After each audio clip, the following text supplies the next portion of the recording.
আমি জাস্ট বাইরে গিয়েছি বা আছি নিজেকে ডেভেলপ করার জন্য, নিজেকে এক্সপ্লোর করার জন্য।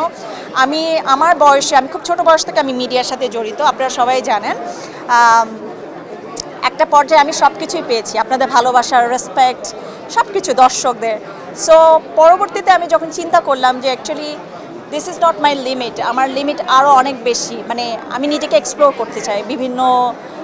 সো আমি ওই অপরচুনিটির জন্যই আমি দেশের বাইরে গিয়েছি এবং আছি, কাজ করছি, দেশের জন্যই কাজ করছি।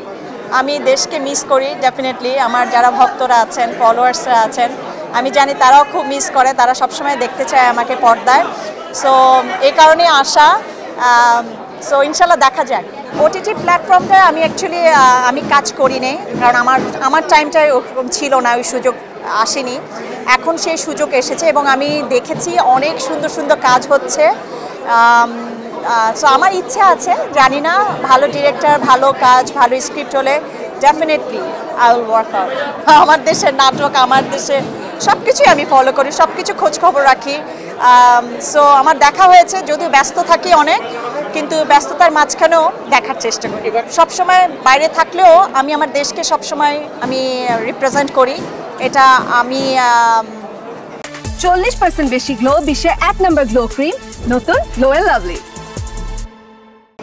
কারণ আমি আমার নিজের রুটকে আমি কখনোই ভুলে যাই না। আমি এটা ফিল করি, যারা ডিরেক্টররা আছেন বা যারা এখানে কাজ করছে মিডিয়াতে, অ্যাকচুয়ালি তাদেরই উচিত আরও আর্টিস্ট তৈরি করা। নতুন নতুন যারা কাজ করছে বা ভালো করছে, তাদের অ্যাক্টিংয়ের যে ক্ষমতা, সেটা অ্যাকচুয়ালি আমি অনেক, মানে আমাদের তো কোনো স্কুলিং নাই, রাইট? আমরা নিজেদেরকে নিজেরা ডেভেলপ করি, শিখি, জানি। সেই অনুযায়ী যারা নতুন ছেলেমেয়েরা কাজ করছে, তাদের অ্যাক্টিং ইজ সুপার, লাগে অনেক অনেক নাইস। সো ইনশাল্লাহ আমি আশা করছি আরও অনেক অ্যাক্টর অ্যাক্ট্রেস আসবে, আমাদের মিডিয়া ইন্ডাস্ট্রি আরও স্ট্রং হবে।